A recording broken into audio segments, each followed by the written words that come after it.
The morning of the game, I opened the curtains in my hotel room and I was like, oh my God, it was like a scene from Moby Dick. It was like the winds were blowing the palm trees and the rain was one of those morning rainstorms that just did not relent. Oh my God, it was like a scene from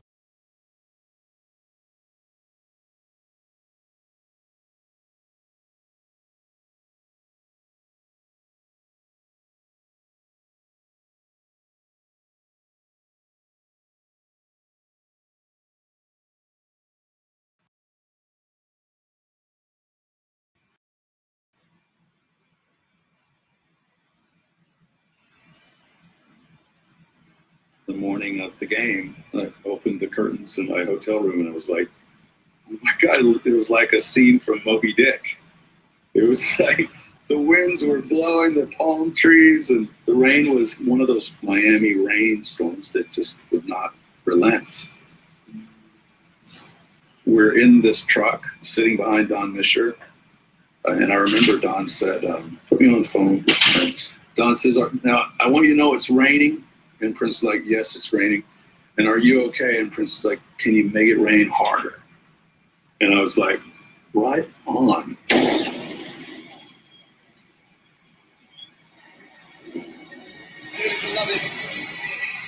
we are gathered here today to get through this thing called life. Oh no, let's go. You're alive. Word in, take it up around. At least you got a friend. Come on, live. Friendly word.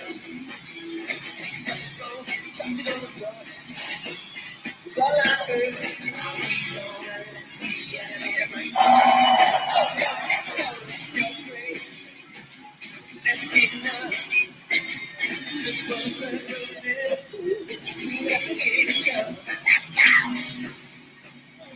Come on, baby. Are y'all ready to give it up tonight? Let me hear you scream. We were told in 40 years it's never rained in the Super Bowl. Don't worry about it. So that went well. We were up in a booth at the top of the stadium, and the rain is pouring into the booth. It was so windy and rainy we couldn't even see.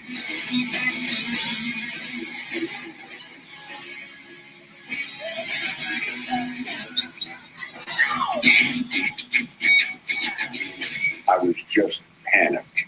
Prince was using 4 separate live electric guitars. The stage was made out of a very slick tile, which when it got wet was even more slippery. He had 2 beautiful dancers with him, the twins, okay? They were wearing, I think, 8-inch heels. And I was just saying, oh my God, what's going to happen now?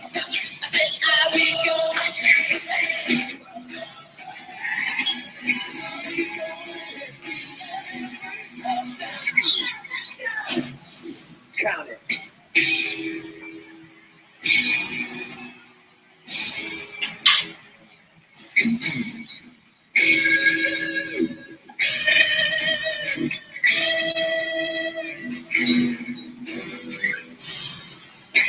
All along the white side, Prince kept a view.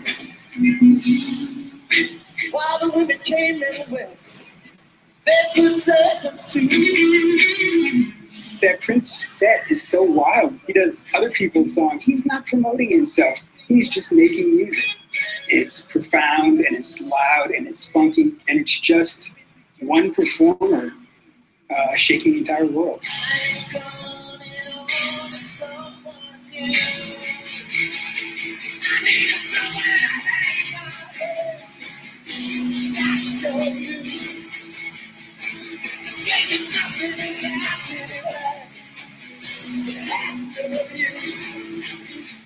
It felt surprising. It felt spontaneous. Whatever script you might have had in your head for, okay, here's what he's going to do, he didn't do that. Musically, it felt very loose. He played big, epic Prince-style guitar solos. Turning the bad weather to his dramatic advantage. it was almost like a special effect. He could totally lean into that and make it seem like, sure, it's raining. Of course, I would have wanted it to rain. Like, I ordered that.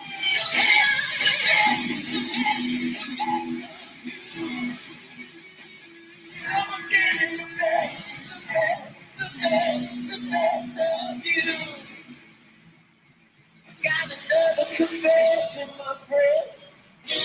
I ain't no fool.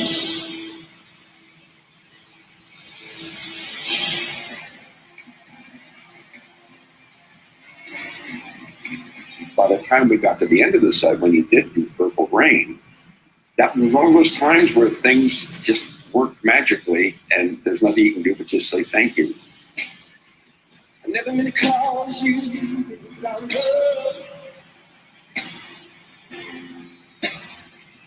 Never meant to cause you any pain. I don't want to one time see you laughing, babe. Only wanna see you laughing, yeah. In the purple rain, purple rain, purple rain. Purple rain, purple rain. That's alright. Come on, y'all. Purple rain, purple rain. Oh, yes. Gonna feel good. Only wanna see you. Can I play this guitar?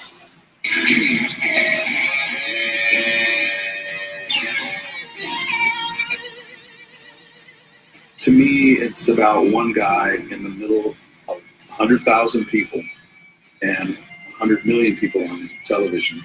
And it's your moment to be Prince at the Super Bowl. And Mother Nature is dropping thousands and thousands of gallons of rain. I always thought how cool the guy is to rise up and just get stormed upon and just bring what he brought. That was so special.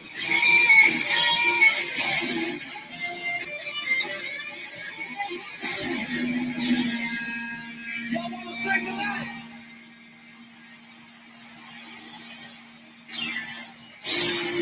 Come on.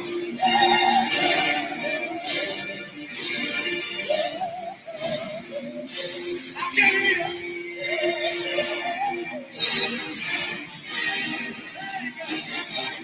Come on.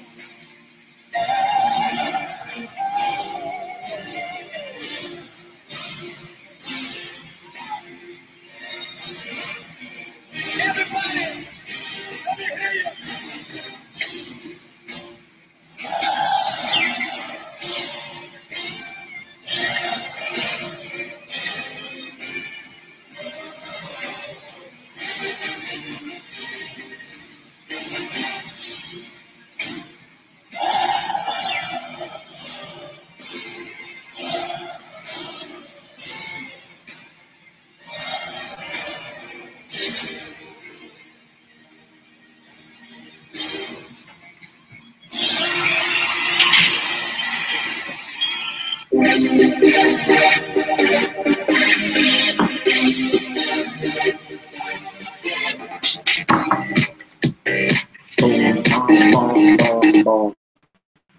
There we go. There we go. What's good? What's good? I think you got more people on than me. I usually do. What is that about? Oh, I think I got 5. Something like that. Okay. I don't think they actually think we're here. I think they think we broadcasting some. Okay. It is what it is. Okay. It's all good. It's all good. Marty's in the house. Thank you for joining in on the live stream. Rafi, what's up? Juju's What's up, in the house. What's up? Brian Thank Bowden. you, Juju. Brian Bowden. That's what's up. Greatest halftime ever. That's right. You heard it. Brian Bowden in the building. That's what's up. Yo, you have to see this Brian Bowden. I didn't know you did this, Brian. 1, I didn't know you were a Prince fan. And 2, I didn't know you sang Purple Rain. Was it Purple Rain? At the Comedy Connection to close out his set. He sang the whole thing, dog. It's on YouTube. We might not put it up today. We'll put it. What up, Regina? How you doing, sweetheart? Good to see you. I didn't know that. Yeah. I did not know that. Okay. We got still a few people joining in. We thank you for joining in for this special show. Sorry we are late. We had some technical difficulties. As a matter of fact, I'm gonna go get this light. Oh, okay. Which technical? one? No, it's fine. It's perfect. Fine? It's perfect. Okay. Yeah, All right. the right. We good. All right. We good. Y'all see them abs? See them abs? Let me show them abs. I've been working out, dog. Abs. Or shopping at a different store. Got them abs. Oh. Fix the Okay. abs. All right. That's how we get down. Yeah. So proud of myself. Been working out, staying in shape. Oh man, yeah. I gotta get myself one of them toys too. Yo, but that's not what today is about. It's about having fun. But as you all know, we had a huge loss in the community last. A huge last loss week. in the entertainment world. An artist that I think was probably in the top 10 or top 5 all-time favorite artists. Everybody's list. It doesn't matter what genre of music you like. It doesn't matter what type of artist you like. This artist was somebody that, and it's rarely you're able to say somebody that everybody liked or had a connection to. Right. I haven't found not one person over the last few days that has had anything, I wasn't a fan or whatever. Maybe I just don't know those people. But we lost a great artist, Prince. Prince Rogers Nelson is his name. But Prince suddenly, unexpectedly, a lot of, I mean, unexpectedly is a word I use lightly because it's never expected. But when you think about, all your artists and celebrities out there, he's not one that seemed to be on a path of destruction. Right. Maybe it was well hidden or whatever. We don't know what the exact circumstances were at this time, but we will definitely wait to hear what those circumstances are. But not that it's even going to matter. Not that it really will matter because we lost someone that impacted the world of entertainment and impacted the world around us. I mean, to put it in comedy terms, a headliner since day one. Since he came onto the scene. Since he came onto the scene. I mean, he did 1 or 2 albums where you might not have known him, and then from there on, it was boom. It's interesting you say that because I would equate his level of entertainment, to be like the Eddie Murphy of the music industry. Yeah, and Michael Jordan or hoops. Like just coming out, not like Michael Jackson.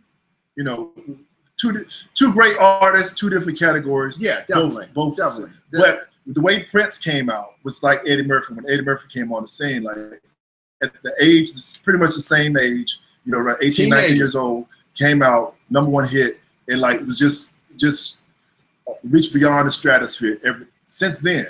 Right. And what I'm really excited about, I mean, I did not want to see this man pass, but knowing that he has hundreds of albums, not songs, but hundreds of albums that he hasn't released yet. Yeah. That he even said in an interview that they wouldn't be released until he wouldn't be around when those albums would be released. Yeah, and the point that Corey is making is, so just a little background on Prince. First of all, his first album he put out as a teenager, entirely self-produced. He played every instrument on the album and put himself out. So #1, when you're listening to that, if you go out and listen to Prince's first album, he's playing all the instruments on the album, right, entirely self-produced. That's #1. For a teenager to do something like that, this is a pretty special kid. This is a pretty special kid. Wait a minute, let me make sure our audio's right on the. Okay, audio's right. Pretty special dude. So as Prince grew and his legend grew, the way the whole thing about the symbol came about, which there's so many aspects of his career we could talk about. So he got into a beef with his record label because he was putting out too much music. and they weren't able to control the music the way they like. So Prince, again, a rare artist, was putting out 2 albums per year, which is unheard of. And they wanted to slow that process down so they could get more into the marketing and do their thing with the money and everything else. And that's where the whole control thing came in about. Where Prince wanted to control, have more of a control over his own music, and then negotiations broke down. So he, as a blow to the record company, said, okay, I'm going to stop using my name and I'm going to change it to the symbol. And man, he forced the record company to play his game. So he purposely went to that symbol to force them to, now you have to address me as the symbol. So he would send in documents and sign things with the symbol and everything else, and they had to buy into it. Eventually, you know, everything blew over. He talked to the record company. He took his name back, but the symbol had gone on so far that he just adopted the symbol. I mean, that was just supposed to be something just for him to strike back at the record company. He adopts the symbol, and it just becomes part of him. The symbol is, he calls it the love symbol. He called it the love symbol. And if you look at it, it represents men and women. So it's a combination of the, you know, that symbol where they do the head and the, you know. The same thing that's shown on it, if you look at the guitar, like it's the same thing that's all on the symbol and the stage and everything else. So he designed that himself. And again, just him being such a unique and talented art. And let me bring up this. A lot of people compared him at his time to Michael Jackson, of course, who, you know, probably the 2 biggest pop stars ever.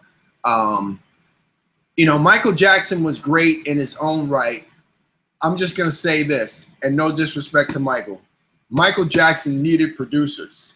Michael Jackson needed people to create material for him to do. Yeah, later on in his career, Michael started writing more and things like that. But Michael Jackson wasn't going to play any instruments on his album. He wasn't going to be able to produce and master and work the entire thing. I mean, Prince played over 20 instruments. And he learned those instruments on his own. Self-taught. Like he was self-taught. He was when he was young, his father left his piano, and Prince was like, yo, his father said he could never play the piano while he was living there because he said Prince wasn't good enough to play the piano. Right. So he learned how to play the piano because he wanted to be better than his dad. So that's what inspired him to do that. Unbelievable. But in the video that we showed going into this, which I think is an awesome video. Now, the halftime show was by far, to me, the best halftime show I've ever seen for the Super Bowl. Definitely. But watching this documentary video that we played earlier, learned the behind the scenes. Learned how behind the scenes, and the fact that he was like, they called him up to let him know, like, dude, it's gonna rain. It's gonna rain all day. And his reaction, his response, can you make it rain harder? Like, that is the type of talent and artist. Like, he knew, true artist. He knew that it was going to be magical.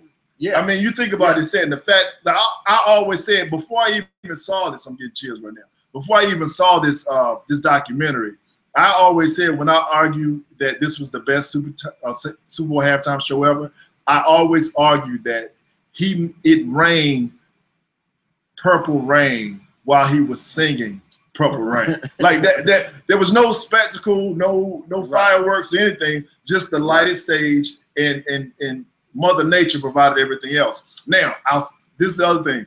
I went back after Prince's death and my statement that was the best Super Bowl halftime show ever. I went back and looked at, I listened to the top, you know, from other people, the top Super Bowl.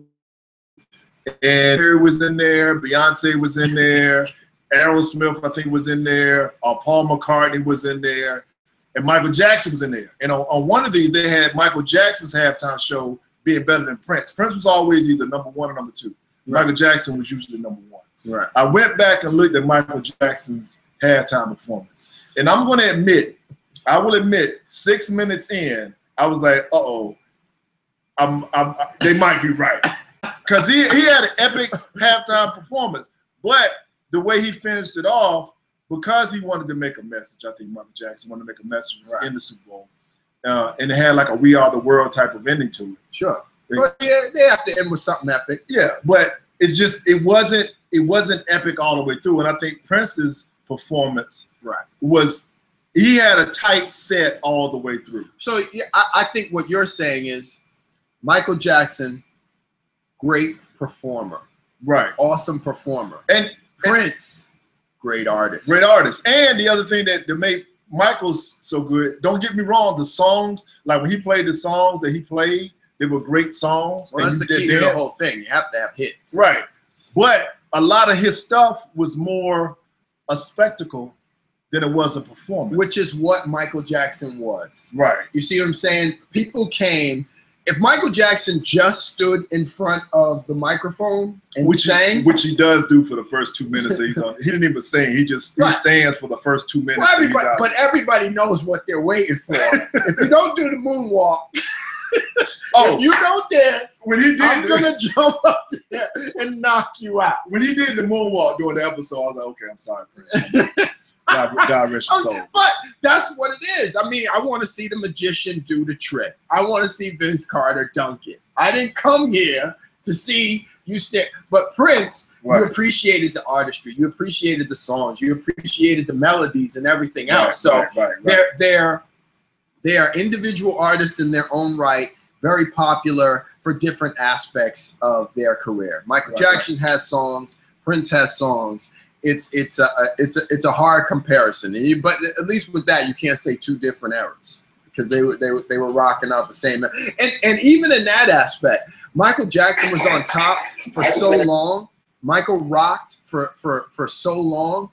Prince was still able to carve out and become an art. You know what I'm saying? Like you have an era where someone is dominant. Right now, the Golden State Warriors are killing it. Right. There's no other team that can seem to rise above and get highlights and everything else. Right. Prince was still able to do what he do, and Michael Jackson was running the world.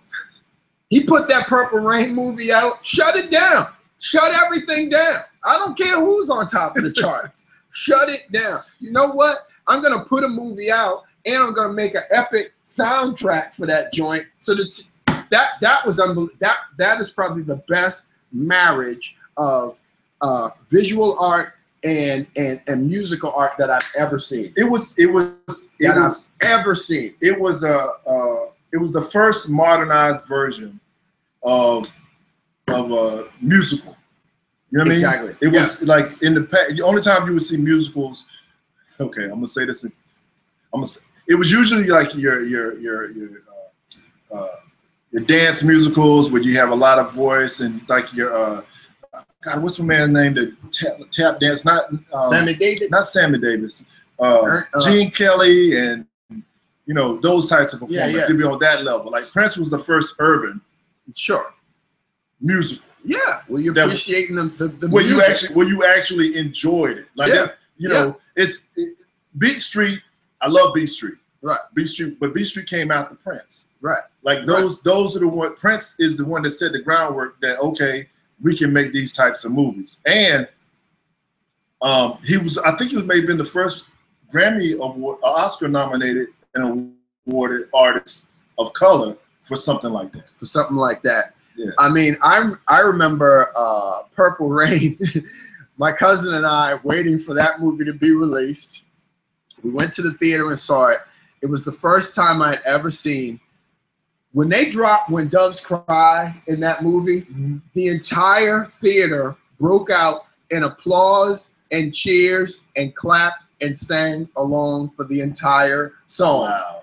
That doesn't happen anymore because somebody is shushing you. There was no shushing. People forgot they were in a movie theater and a concert broke out in that piece.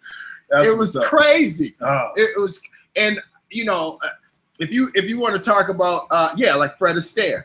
Fred Astaire, yeah. You talk about you know, Prince with his sexuality and everything else. You know, I was okay with. I mean, I wasn't confused about what he was trying to do at the time. Prince kept it sexy for the women. Exactly. Prince kept it sexy. He kept it hot. He knew exactly how to do it. He was the most masculine, effeminate man I've ever seen. Yeah. Like, I never question his sexuality. Right. Even though he And came cutting through with 6-inch heels. And to be honest, it didn't matter. It didn't matter. It didn't. Because the Like, music was so, he wasn't doing it to sell the music or right. whatever. The music was good without it. Yo, You see what I'm saying? let me- Like some artists do it, you know, some artists do it. A lot of women, unfortunately, a lot of women artists get accused of using their sexuality to sell music. right. You know, Little Kim comes out half dressed or whatever. They Nicki say Minaj. Nicki Minaj or Madonna is doing the thing yeah. or whatever because Oh, the music's what's- not that good. What's your girl name? Britney. No, the one that invented twerking. The white girl that invented twerking. Oh, Miley. Miley Cyrus. That's people didn't know what twerking was until Okay. Mainstream America didn't know it. I Yeah. knew twerking. But those artists get accused of using their sexuality to attract attention and sell music. Prince didn't need to do that. No. The music was good on its own. I would hear the music because Prince came out at a time where you gonna hear the music first. Mm-hmm. It wasn't, you don't see the video first. The imagery wasn't there. So when you hear a song like When Doves Cry, Purple Rain, Let's Go Crazy or whatever, you got to create those visuals in your head. And then for him to bring along and just add in his own spin, twist, artistry to it, it was beautiful. It was a beautiful thing, man. Little background of my love for Prince. I was in the band, in the marching band in high school and in college. But in high school, we played When Doves Cry. And that was like that was the song. Like it was no comparison to it. My aunts, shout out to my aunt Linda, Delona, they had a love for Prince that I did not understand at that age. Right. Because you know what I'm saying? Like, and when I think about it, at Prince's age, they were right at the same. No, Prince. They were older, slightly older women trying to holler at Prince. You know what I'm saying? It's like your auntie now for the young folk out there. It's like your auntie now country cougar being into Chris Brown. You know what I'm saying? You know what I'm saying? Prince at 19, my aunts in they late 20s, early 30s, you know what I'm saying? They got the Purple Rain album up there. I literally believe my aunt had the poster of Prince on the motorcycle. Yeah. You know what I'm saying? Yeah. That's what's up. I mean, shout out to my cousin Candace and my cousin Tasha. That was our joint, man. We just sitting in the living room playing Prince's records, man. That's what it was about. And Prince introduced. We talk about this a lot, man. Talk about reaching back and putting other cats on. Yes. Putting other cats on. He didn't need to do it. This dude introduced Apollonia 6. Vanity 6, The Time, Morris Day, Vanity, Sheila E, producing Sheila E, producing what was the name? Oh man, Sheena Easton. Remember he put the Sheena Easton record out. Continuing to support artists and put them out, giving them careers, man. Giving them careers. Beautiful. You know when Glamorous Life came out, Sheila E was killing it. Shout out to Felicia Tabb who did Sheila E at our high school talent show and ripped it with the drums and everything. She really played the drums? She played the drums. Where is she now? What? Some girl in your high school played the drums. Felicia Tabb. She went out there trying to be rapping. T-A-B-B? T-A-B-B. Felicia Tabb. No, Tabb. Oh, Felicia you got me. Yeah, you got me twisted. You got me excited. Family I thought Fam was bossing up. Well, yeah, that's. I want to play. Speaking of the battle between Michael Jackson, not battle, but you know the comparison between Michael Jackson and Prince. I found this clip of Prince being interviewed asking about. All right, hold on. Before you do that, you can share your thoughts if you want to call in or chime in 857-220-7378. We would love to hear from you. You can chat us up on our YouTube link. You can chat us up on Facebook, or you can chat up Corey on his Facebook. Yep. We talking Prince, and we'd love to hear your thoughts or you know your memories of this great artist. But go ahead and roll that clip. Hypothetically, who would win in a fist fight, you or Michael Jackson?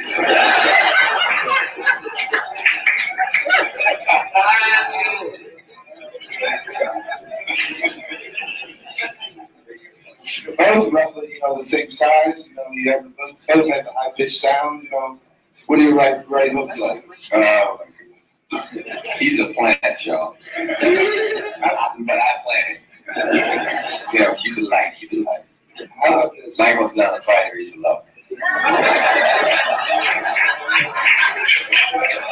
I don't need to play the Michael's not a fighter, he's a lover.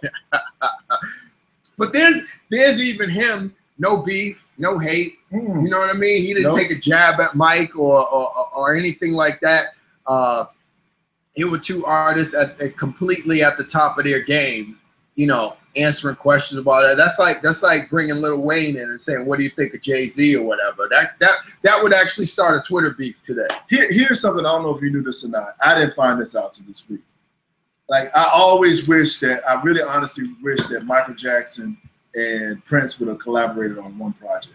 Been hot. I mean, I think about the collaboration. Can you imagine that record now? But they never did anything together. Can you imagine that record right now? But I did find out that Michael Jackson invited Prince to do Bad with him. And Prince in the interview, and I hate we have technical difficulties, so I could have pulled it up, but I don't have it right now. We'll post it to our page so you can look at it another time. But Prince turned it down, and he said, because could you picture him in the role of Wesley Snipes in the video? Like that was supposed to be right. And he said the first lyric that comes out in Bad is, your butt is mine. And he was like, is Michael Jackson gonna sing that to me? Because I'm not gonna sing that to him. Yo.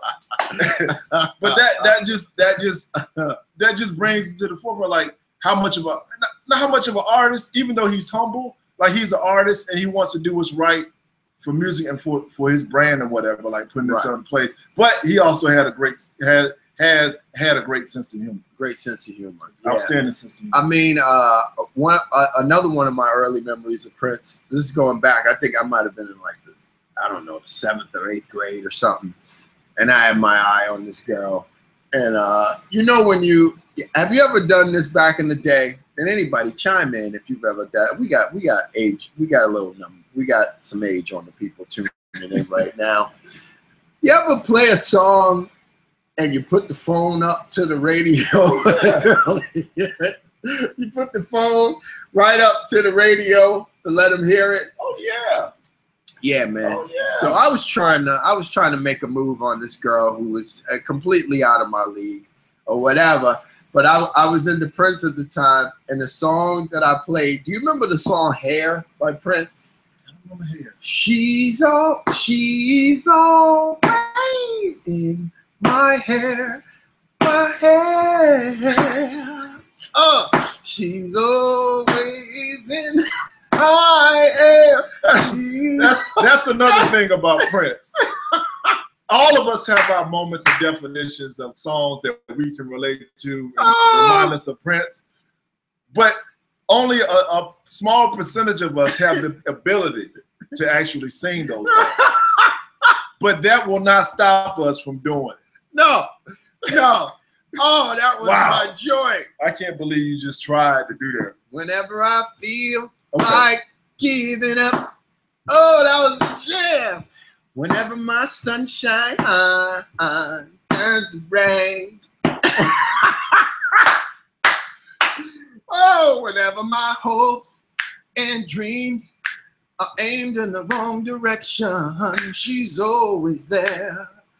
I don't care, telling me just how much she cares. She cares. She's always. That was the jam. Stop.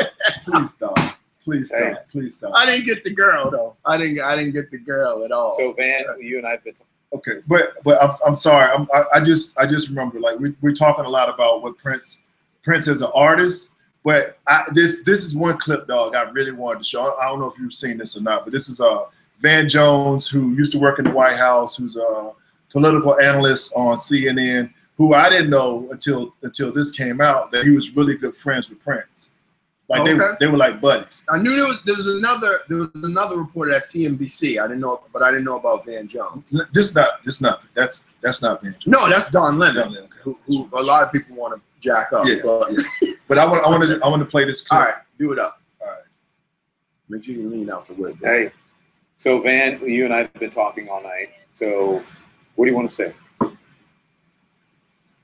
Well, I just want to say that he wasn't just a musician.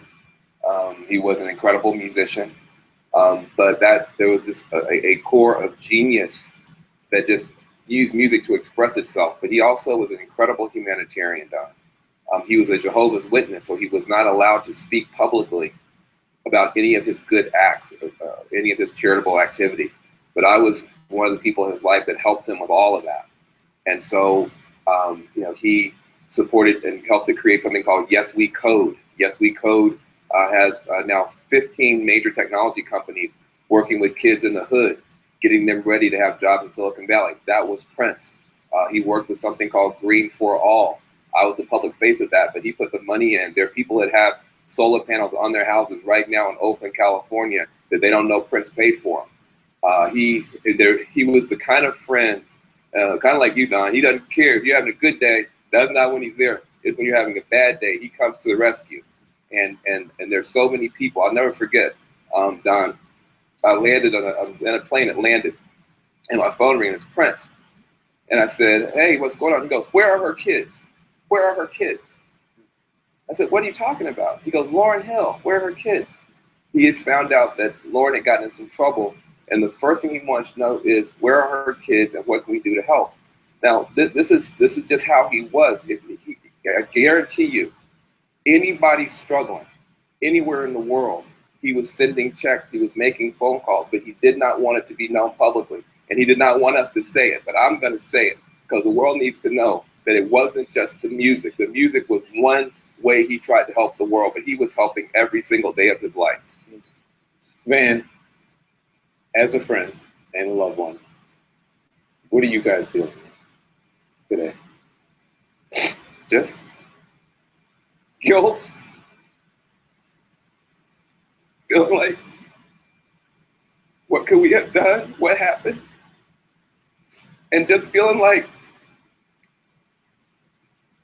now people will start talking and you'll start hearing. He was such a private person. The people in the inner circle, and everybody got on TV and said anything. In fact, if you got on TV bragging about Prince, you ain't gonna know Prince tomorrow because he doesn't like that. So now you're gonna hear all these people coming out. Oh, he mentored me. He helped me. Like I said, he was there for us when we were down. When I left the White House, he was the first person to call. Al Gore called me, and he called. And he said, come over. He had me come to his house, Don. And he sat me down. I was just feeling so low. And he looked at me and he said, why are you so sad? I said, well, because I had this great job. I was working in the White House. I was doing good things. He said, you're going to do good things again. He said, let me tell you what you do, man. He said, go to Jerusalem. Stay there for 2 weeks and pray. He said, then when you come back, sit down and give me a blank piece of paper and you write on it everything that you want to do that you think will help the community. And I will help you do it.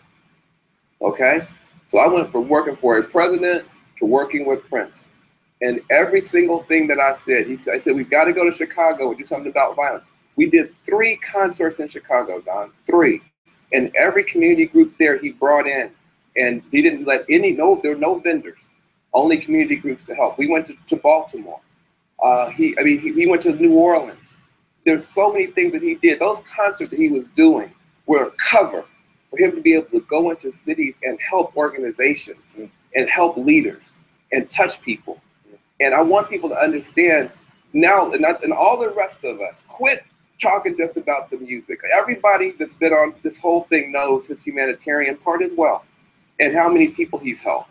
And I know that we're not supposed to talk about it, but it's important that people know when you make it to his level. He said, I don't need any more attention, but I can't be in this world and see this much pain and suffering and not do something. Don't give me the credit, don't give me the glory. But he pushed all of us to do more, and we all did more. And I want him to be known for that too. And he was, Wow. Did you know? I had no idea. I had no idea. And that, I think that sort of solidifies, you know, what we've been talking about, just so much more. Like, so when we use the word artist, it's just so much more than the music. So much more than the music. I mean, let's face it, he could have easily just faded into whatever. I'm gonna just do these concerts, collect millions of dollars, and sit back and ride out.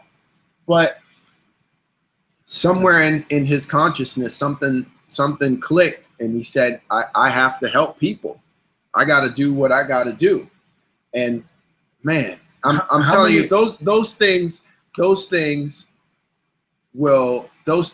people he's helped will long outlast any legacy or any record that he's ever done. And not only would it outlast, but the fact that these people don't even know that he did these things.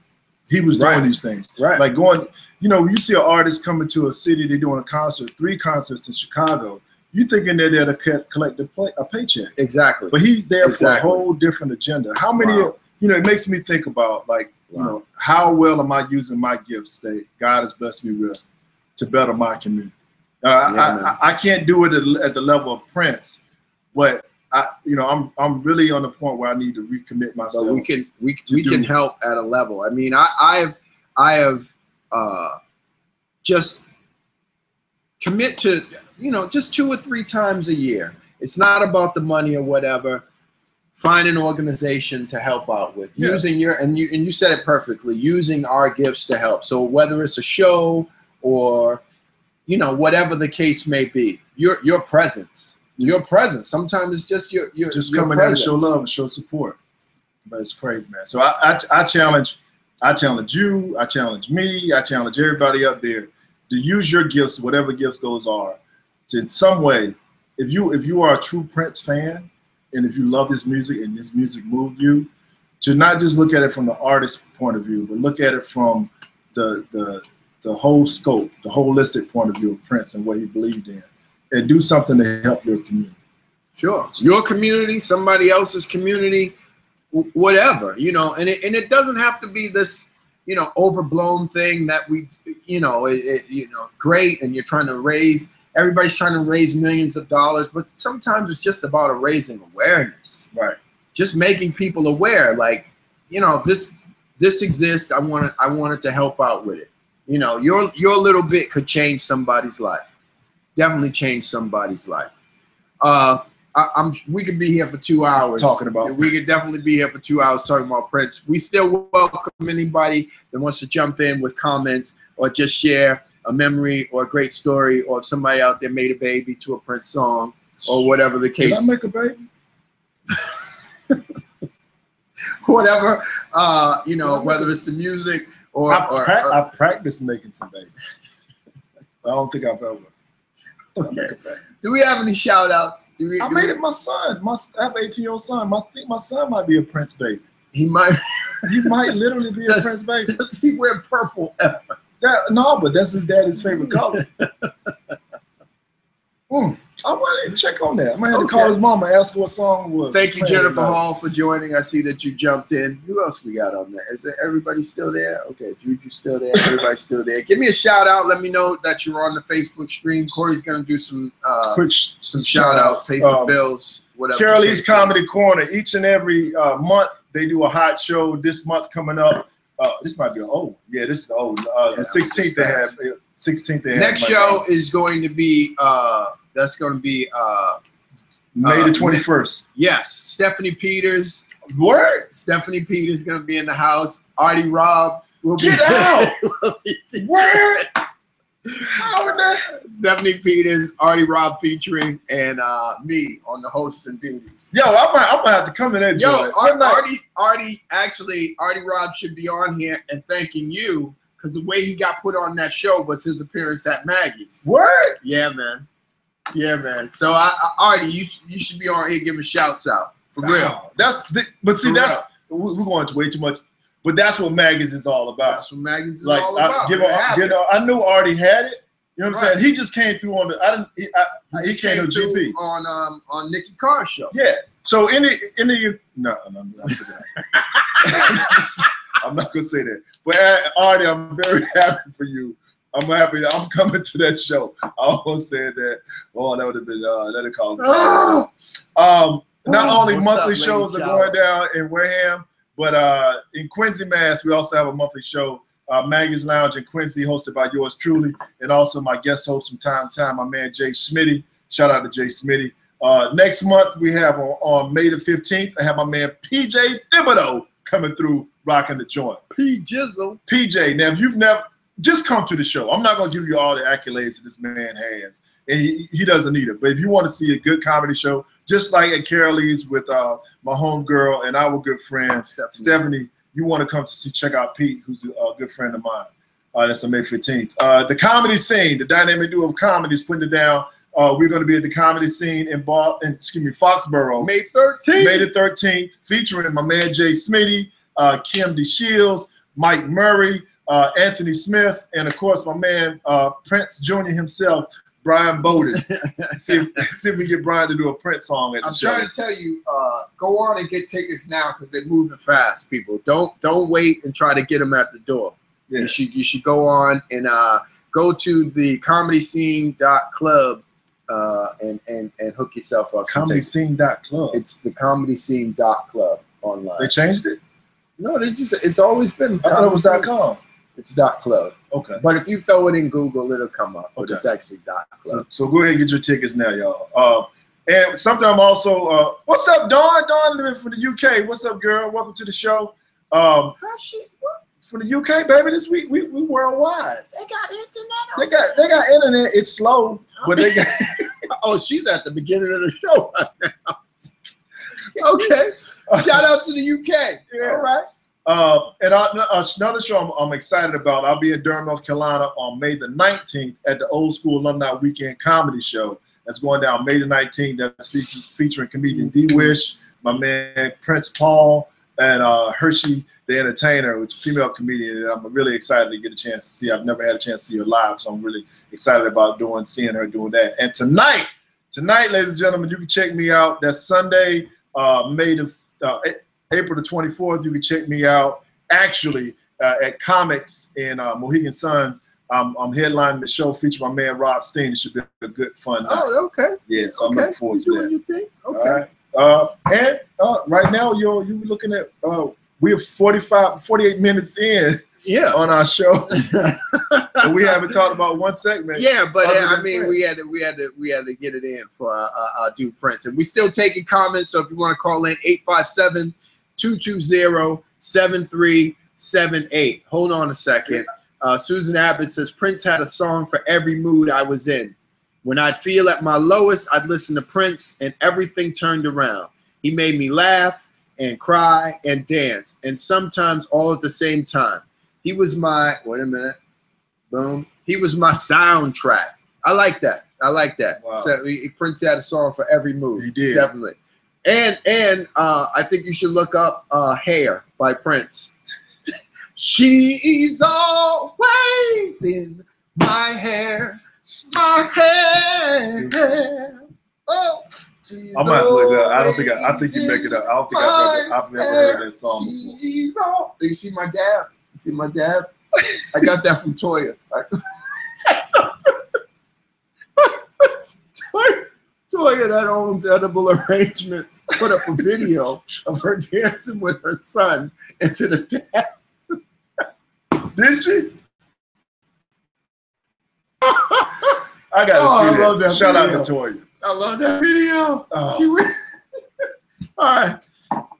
Watch me name. Again, if you want to call in any comments on Prince or your feelings about Prince, you can hit us up at 857-220-7378, or you can email us at offthewallshow@gmail.com, or simply post something on either our Facebook pages, or if you're live with us right here on Google Hangout, YouTube live stream, you can put up here. Susan knows. She said that's a B-side tune. She knew. I'm telling you, that was the I gotta look it up. She's always in my hair. Speaking of jam, this is what I want to know. What's your jam? Like this, somebody asked you, like what is your jam? Be it Prince song, or if it's an old school song or something that just came out. What is your jam? What's your theme song?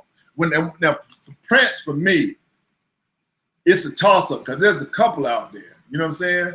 Like you can go with Let's Go Crazy. Yeah. You can go with When Doves Cry, which I mentioned before. You can go with Purple Raspberry Rain, Beret, you can Little Red Diamonds. Corvette, Diamonds and Pearls. Oh, It's so many, though. Like I don't know which one. I wouldn't know which one to go with. Did I say Little Red Corvette? Yeah, man. What? Cherry Moon, I die in my arms under the cherry moon. How are you going to do it? Prince had jams. For That days. could be just the greatest hits concert straight out. But outside of Prince, who obviously has jams for days. Yeah. What's that? When Doves Cry. When Doves of Cry, course. yeah. What is the songs that put you just if you hear it, here's what it is. The songs where you don't answer the phone in the car because your song just came. Chris is laughing.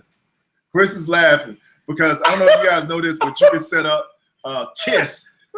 Vincent says Kiss. Oh, don't forget Kiss. Yeah. I just want your extra time And your kiss. Oh. But on my phone, on your phone, you can set up so you can have an automatic response, text message you can send somebody when you can't answer the phone. And on mine, one of my settings is call you back. My song is on. And that's real. Like, cause I hate when I'm on the phone. Cause especially when I got the Bluetooth set up. Yeah, right. So when the Bluetooth comes through on the phone, it shuts everything down. Right. So yo, I'm gonna hit you back. Your directions and everything. If you use it, if you're using your GPS, everything shuts down. So I'm gonna hit you back, but it's gonna be in about 1 minute and 35 seconds. Especially if it's a song and you almost through. Ooh, you know what I'm saying? It's about to hit the part. It's about to hit that part in the song. Yeah, man. So I know we old schooling. We got our Jodeci, our New Edition. Yeah. I mean, it's just certain joints that come on, man. Yeah. But there's a lot of songs out there. Don Carr says, "If I was your girlfriend."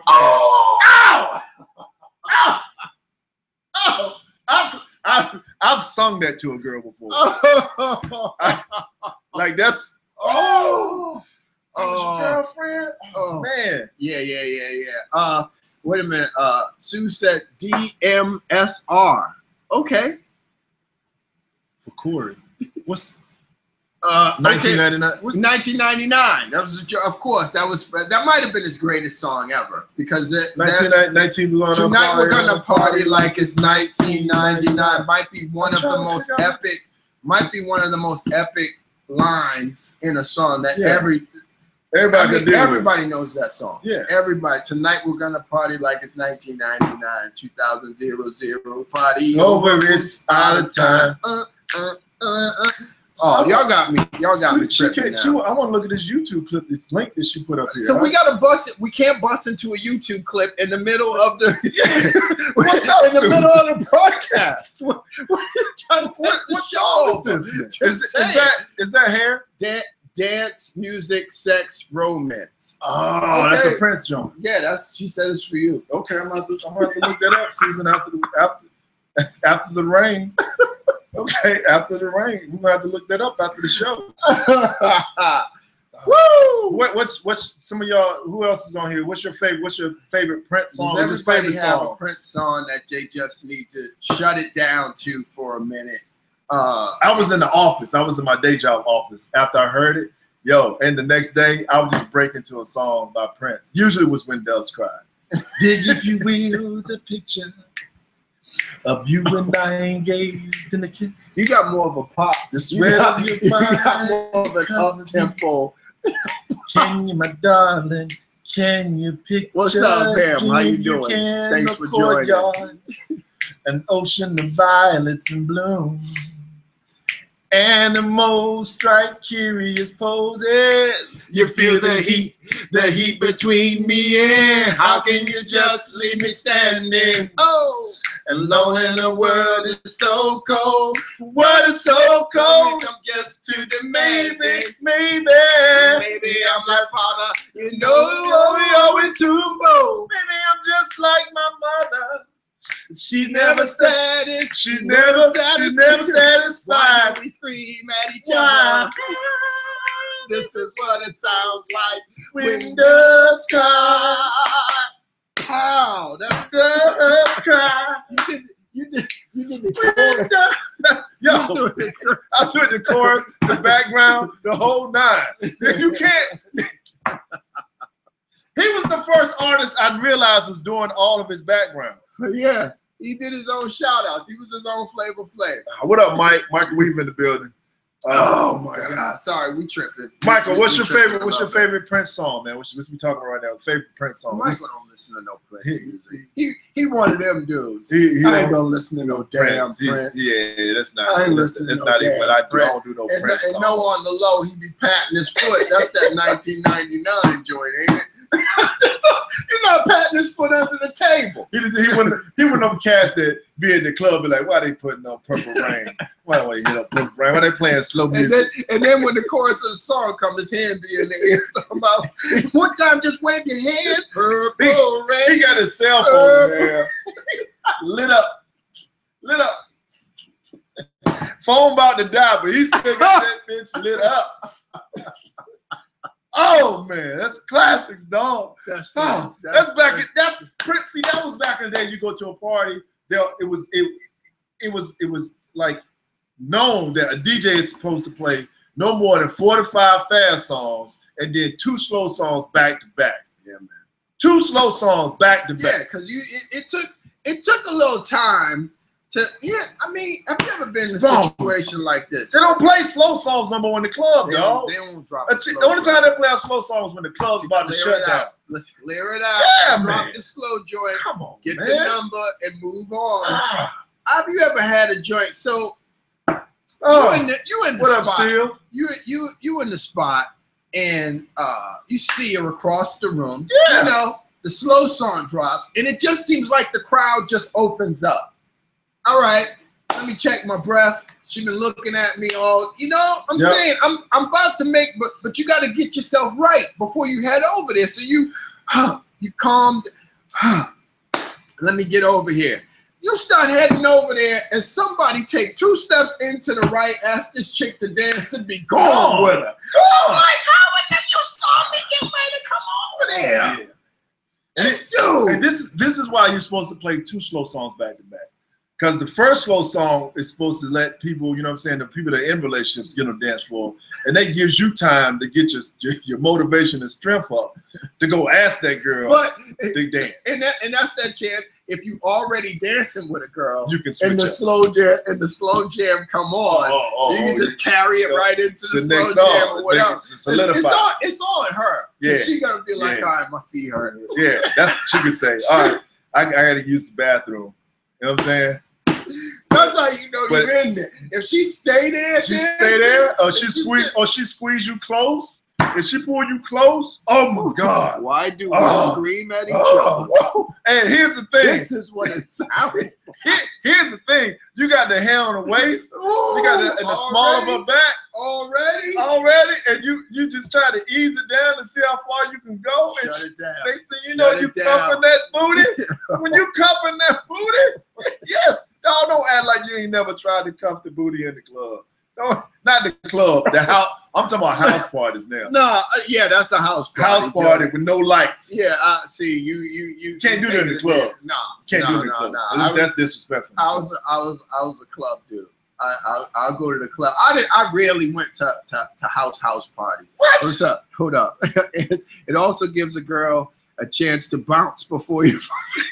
Whatever. She's that chick. That's the reason. What's the Anna? See, it was women like you is why we don't have slow songs played in the damn club. She's sitting there, all of a sudden slow song. She's like, damn girl, we got to go. Y'all didn't use the bathroom? He come with them bad shoes on. You got your strut. Here he come with the leaning heel on his shoe. We gotta go. You done got your chest out, in your brain. You done went in that pocket and here's something I used to do. I would purposely have a wall of napkins in my pocket. I would have a stack of napkins. So if I was ever dancing with a girl and she's sweating, I could always take a napkin out my pocket and be like, here you go. Here you go. That was tight. I would take out the napkins like a stack of ones. I was prepared like that too.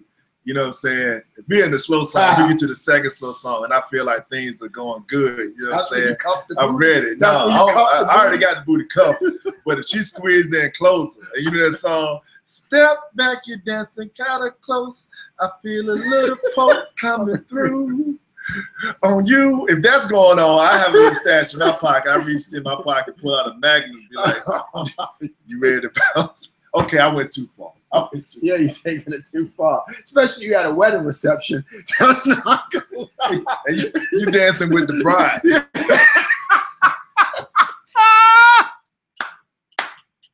Yeah, can I get a dance with the bride? Oh, that's grimy. It's like, can I get a dance with the bride? So I'm saying, are you like really married to dude, like, or you just? How long you been married to dude? How good did you know him? You know what I'm saying? What you doing before you leave for the honeymoon? Is this your soulmate for real? Because I got a room. If you're not sure about things, I got a room. No, I ain't got a room. I know you got a room though, because you had to get dressed. Why don't we go back? Why don't we go back to your spot? You know what I'm saying? For you bounce up out of here. You ain't right. That's not right. Yo, check it out, shorty. While your husband taking the photos with the groomsmen. Why don't we? That's just not right. That's just not right. Listen, I rocked a wedding reception the other day. It was a beautiful wedding, beautiful service. Are you just saying that? No, I had a great time. I know this is going live. Bride and groom were awesome. Everybody was well behaved. Yeah, but we all have been to ghetto receptions. I was about to ask you. Don't. We've all been to ghetto receptions and just shenanigans breaking out at the reception, man. How do you know you're at a ghetto wedding? When all the bridesmaids' dresses don't match. Oh, that's a ghetto wedding. Everybody just wearing whatever the hell they want to wear. Not even the same material. Listen, I've been to wedding receptions where the groomsmen all had on khakis and button-ups. Wow. Like, you know you at a ghetto wedding when the husband to be, when his coattail is longer than the train on the bride's dress, you were at a ghetto wedding. This motherfucker, this dude dressed like Mr. Peanut. He coming out. How you got tails on you? Hey, stop it. Stop it. If the bride comes down the aisle to the song "I Need Love" by LL Cool J. You know, if the mother of the bride comes out to "My Neck, My Back," you know, oh, I gotta get out of here. I brought a gift for this. Really? I brought a gift for these people. This is not right. This is not right. Come on, man. Get it together. If you ain't got the money for it, don't do it. Don't do it, or just go to the JP. Oh. You know what I mean? There's nothing better than a well-organized, lovely, just well put together wedding reception. You know what I mean? Like, you remember great wedding receptions. Great or fun. Yeah, great or fun. They playing games. Combination of both. They playing games, and everything's good. The wedding receptions you don't want is when the side chick is showing up at the wedding reception. No, you don't say, want that. Where's he at? Where's he at? Or a line of side chicks at the wedding reception. Really? Is this what you want to do with your life? Really? Yeah, it's just, you know, there's nothing wrong with being at I like being at a nice wedding reception. The DJ's on point, you know, doing what he need to do. Now, speaking of hood stuff, real quick, because I saw a post. I don't know if you have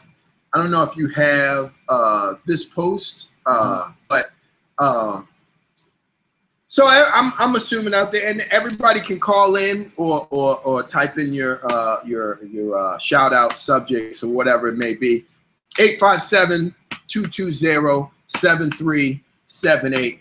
So what Chris is talking about, this comes from a friend of mine in Durham, North Carolina, posted.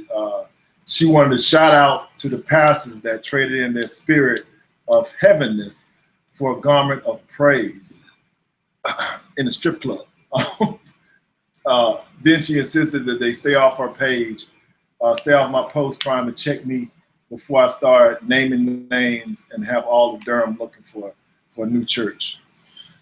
So basically what she's saying is there are preachers out here who are one way in the church, but they're going to strip clubs and getting it in.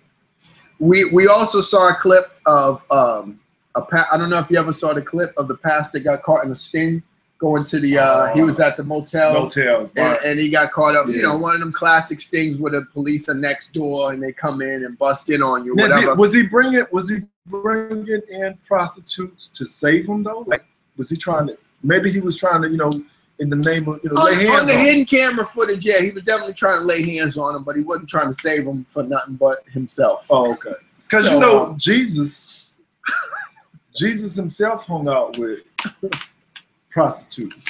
I don't think this is the same thing.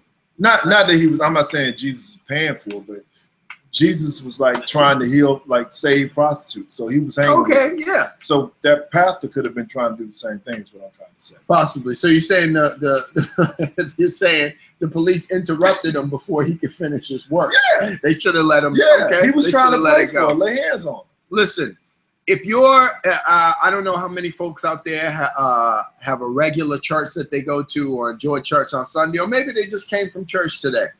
Do you hold? Love Sinclair said he was spreading the word. Yes, yes. He was looking for the good book. Do you hold your pastor in a higher regard, or should we hold our pastors in a higher regard in the community than other members of the community? And when they do wrong, are you out of there? Are you just, that's it? You can't believe in anything that pastor said. Yeah, and so is everything he's saying built on, because he's not as pure as you thought he was, is everything he's saying built on a lie? Is that what you're saying? Yes. And also, like, what would it take? Like, what would it take for you to be done with your pastor? Like, what type of, like, if he got a speeding ticket, pastor got a speeding ticket, you wouldn't leave the church. But if he got a DUI, would you leave the church? Should that shake your faith, though? Because a lot of people say you shouldn't be following, yep, they are all human. You shouldn't follow the pastor. You should follow your faith. Right. Like, he's just there to facilitate and dictate the word to you. I mean, we've all heard stories about pastors who get women in the church pregnant. I mean, they're human. But should they be held in regard? Should they be held to a higher standard? You know, when these things happen with men of the cloth and pastors or whatever, right? You know, are we saying, well, he was a fraud all along or whatever? Or, you know, I don't know. I'm not going to tell you that I go to church often enough to understand it. I do believe in my religion or my faith or whatever. I have a faith within me. I know you follow a particular faith, right. But when the leader of that faith falls and does something human, I mean, are you shook? Are you shook? Ada says, God will reveal the real pastors. Everything in sheep cloths or clothing is not of God.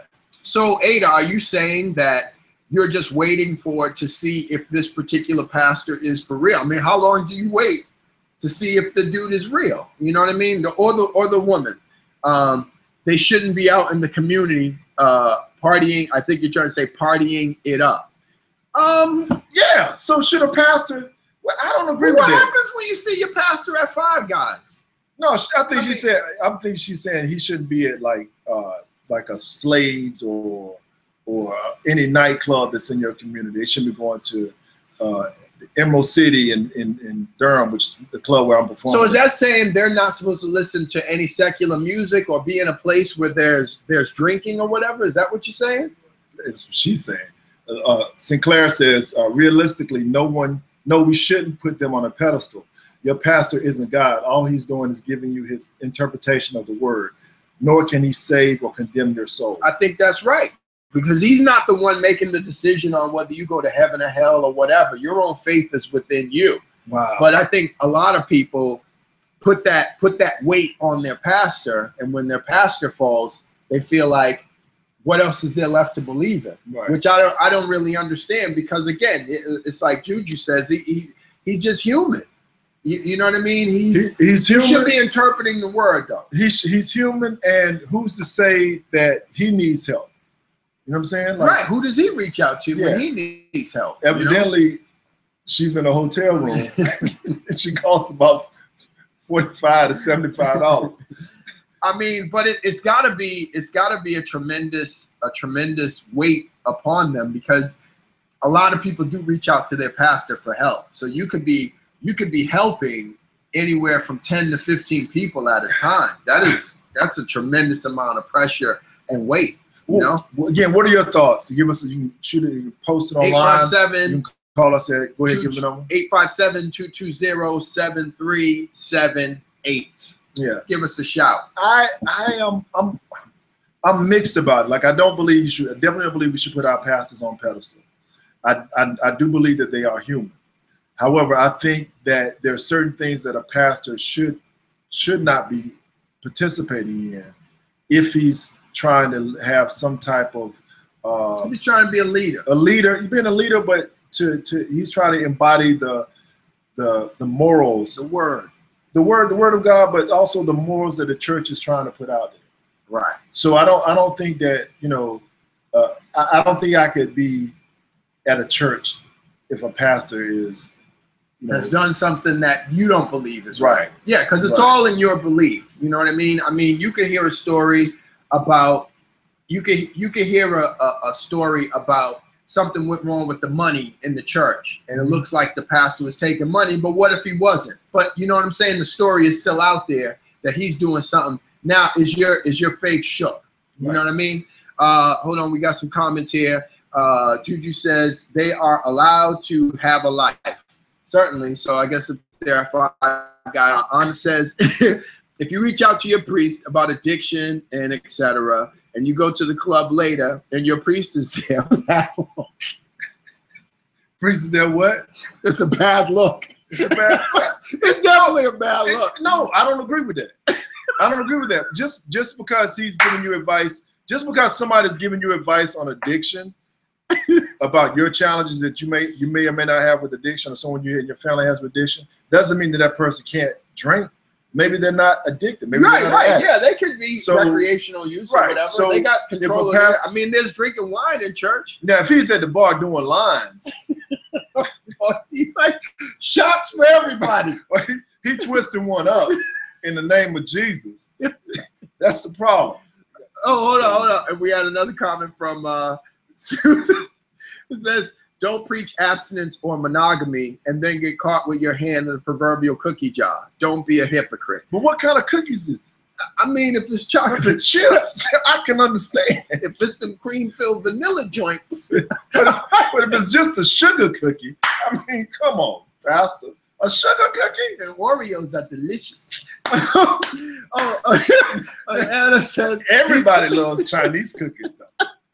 Because they got a message inside. They got a message inside. You crack them open, you get a little message on the outside. You get a little note on the inside. Welcome to paradise. So Anna says the pastor's in the club. He said he's waiting for that slow song. So if your pastor come over and all of a sudden R. Kelly comes on, your body's calling, and the pastor comes over like, hey, sister. If your pastor has a different take on My Eyes on the Sparrow. Hey, sister, I'm having a little party at the baptismal pool tonight. If you and your girls want to come through, I'm doing something at the baptismal pool. What's good? Not my mother, not my father, but it's me, oh Lord. What's good? Standing in the need of prayer. What's good? What's up? Trying to holler. This little light of mine. I got the keys to the church. This little light of mine. I'm going to let it shine. What? Saturday night, I got the keys to the church. Yo, after party at the church. Yo, I got the after party at the church. Oh, you Huh. Oh, wait. Big Mo says, my faith is in God, not my pastor. If he or she falls, then how can I be a man of God if I condemn them? So I guess what he's saying, he's not going to throw stones. If they fall, you know, his faith is still intact. He's not going to judge. That's a good way to rock out. Maritza on the Google stream says pastor needs to also practice what he preaches, and that's what it is. That's what I think. That's the expectation of people, to practice what he preaches, because you don't want your pastor up saying that you shouldn't be doing this and shouldn't be doing that, and then you bump into him at the night spot and he was like, yeah, you know, I mean, I said all that, but I didn't mean it for real. You know what I mean? Right. I didn't mean like really, you know what I mean? Because there's some chicks up in here tonight, you know. So the pastor getting it in. Amen to whoever said that. I think that was Big Mo. We might have another connection. All right, y'all. We do our last shout outs. We way over time. We apologize. No, we needed to make up because last week we wasn't on. Yeah. So again, shout outs, Carly's Comedy Corner. My man Chris Tabb is hosting there each and every month. The next show there is May the 21st with Stephanie Peters. You can check me out hosting at Maggie's Lounge on May the 15th with the headliner PJ Thibodeau. It's actually Thibodeau. I don't know why I say Thibodeau. The comedy scene, you check us out on May the 13th. Get your tickets now. It's the Off the Wall Comedy Show live showcase with Jay Smitty, Kim DeShields, Mike Murray, Anthony Smith, and my man Brian Bowden. That's going to be a hot show. That's going to be a hot show. Check me out May 15th in my hometown, Durham, North Carolina, for the Old School Alumni Weekend Comedy Show. That's May 15th at Emerald City Bar. More information, go to CoreyManning.com for tickets information. Is your pastor going to be My pastor's going to be there. Your pastor's going to be in the building. Tonight, you can check me out at Comics and Mohegan Suns, my man Rob Steen, the feature. One announcement I've got to mention, 24th Annual Boston Youth Peace Conference, Awaken the Power of Melanin. Stop, Chris. On Saturday, April the 30th at the Paramount Theater. It's going down. For more information, you can go to ParamountBoston.org for tickets and more information. Shout out to the Twins and also my man Freedom Pilot. Harlem Nights going out Saturday, September the 17th.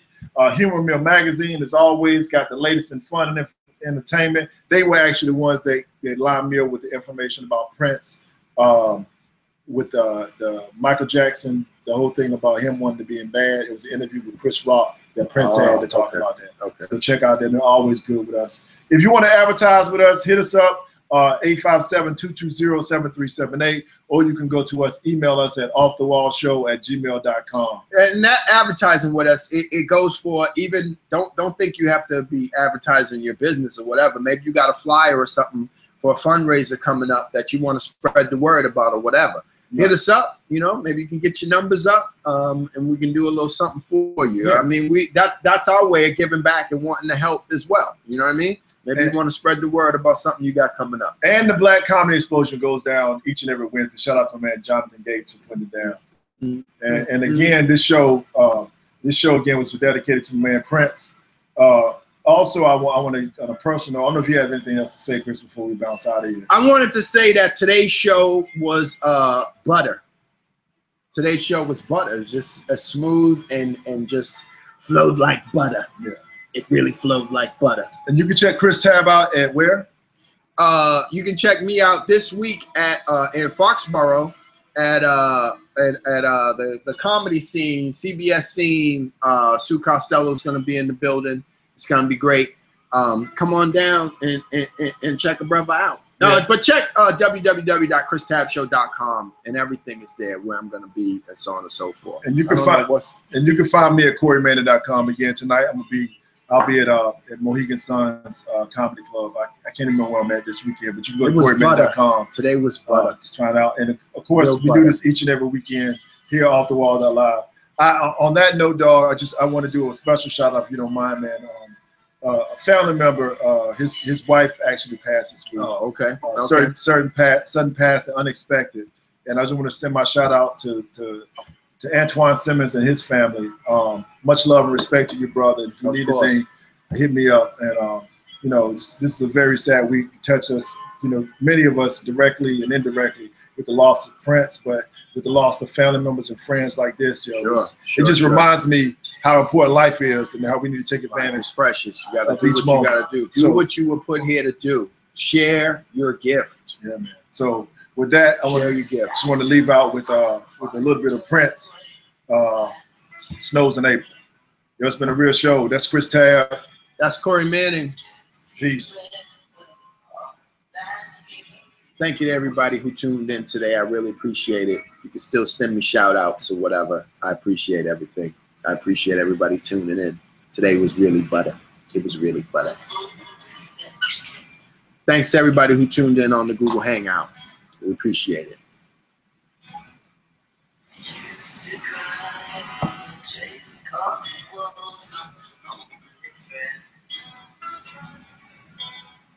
It's kind to cost to pass you every day. I used to cry for chasing, 'cause I want to see you again. Sometimes, it always